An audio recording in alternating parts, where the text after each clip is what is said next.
আবু বকর রাদিয়াল্লাহু তাআলা আনহু খলিফা হয়েছেন মাত্র।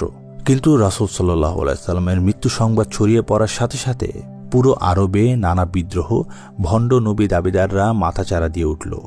একদল দাবি করল তারা আর যাকাত দিবে না, একদল আর নামাজ পড়বে না। বিদ্রোহী কিছু গোত্র মদিনায় আক্রমণের পরিকল্পনাও শুরু করে দিল। নতুন খলিফা আবু বকর রাদিয়াল্লাহু তাআলা আনহুর জন্য সময়টা খুবই কঠিন। কিন্তু এদিকে রাসূল সাল্লাল্লাহু আলাইহি সাল্লাম ইন্তেকালের পূর্বে যে নির্দেশগুলো দিয়ে গিয়েছিলেন তার একটি ছিল উসামা বিন যায়েদ রাদিয়াল্লাহু তাআলা আনহুর নেতৃত্বে রোমানদের বিপক্ষে জারদন ও বলকায় একটি সেনাদল পাঠানো। কিন্তু এদিকের এত সমস্যার ও বিপদের সম্ভাবনা দেখে সাহাবীরা বললেন, আপাতত এই সমস্যাগুলো সমাধান করি, বাইরের সৈন্য পরে পাঠালেও হবে। মদিনা, মক্কা আর তায়েফ ছাড়া বলতে গেলে আর কোনো জায়গায় নিয়ন্ত্রণ নেই। যে কোনো সময় হয়তো বিদ্রোহীরা শেষ করে দিবে ইসলামিক রাষ্ট্রকে। কিন্তু রাসূল সাল্লাল্লাহু আলাইহি সাল্লামের সবচেয়ে কাছের সাথী আবু বকর রাদিয়াল্লাহু তাআলা আনহু উত্তর দিলেন, এই সৈন্য পাঠানোর পরে যদি কোনো জন্তু এসে আমাকে টুকরো টুকরো করে ফেলে, তবুও রাসূল সাল্লাল্লাহু আলাইহি সাল্লাম যে নির্দেশ দিয়েছেন আমি তা থেকে বিরত হব না। তাই শুরু হলো মিশনের প্রস্তুতি। সৈন্যদলকে বিদায় দেওয়ার পূর্বে খলিফা আবু বকর রাদিয়াল্লাহু তাআলা আনহু 10টি নির্দেশ দিলেন উসামা বিন যায়েদ রাদিয়াল্লাহু তাআলা আনহুকে। 1. কোনো কিছু আত্মসাতের নিকটেও যাবে না। 2. মিথ্যা বলবে না। 3. বিশ্বাস ভঙ্গ করবে না। 4. নারী, শিশু ও বৃদ্ধদের হত্যা করবে না। 5. ফলদায়ী গাছ কাটবে না। 6. খাবারের প্রয়োজন ছাড়া কোনো উট, গরু বা ছাগল হত্যা করবে না। 7. যাদের পাবে তাদেরকে ইসলামের দাওয়াত দিবে। 8.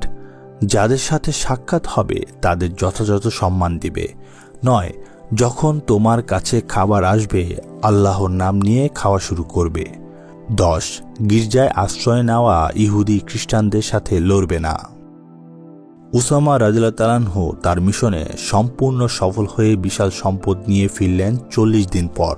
আবু বকর রাদিয়াল্লাহু তাআলা আনহু কঠিন সময়ে রাসূল সাল্লাল্লাহু আলাইহি সাল্লামের নির্দেশের উপর খুবই ঝুঁকি নিয়ে অটল থেকেছিলেন, আর তাই এর ফলও পেলেন খুবই দারুণ।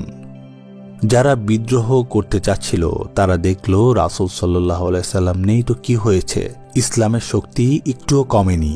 রোমানদের বিপক্ষে সাফল্য বিদ্রোহী ও ভণ্ড নবীদের অন্তরে ভয় ঢুকিয়ে দেওয়ায় তারা মদিনা আক্রমণের আশা সব বাদ দিতে বাধ্য হল। নিজেদের দলে নেওয়ার মতো মানুষও তারা খুঁজে পেল না।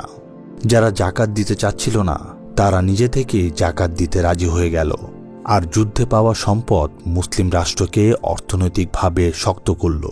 আর খলিফা এখন বিদ্রোহীদের দমনে পূর্ণ মনোযোগ দিতে পারলেন।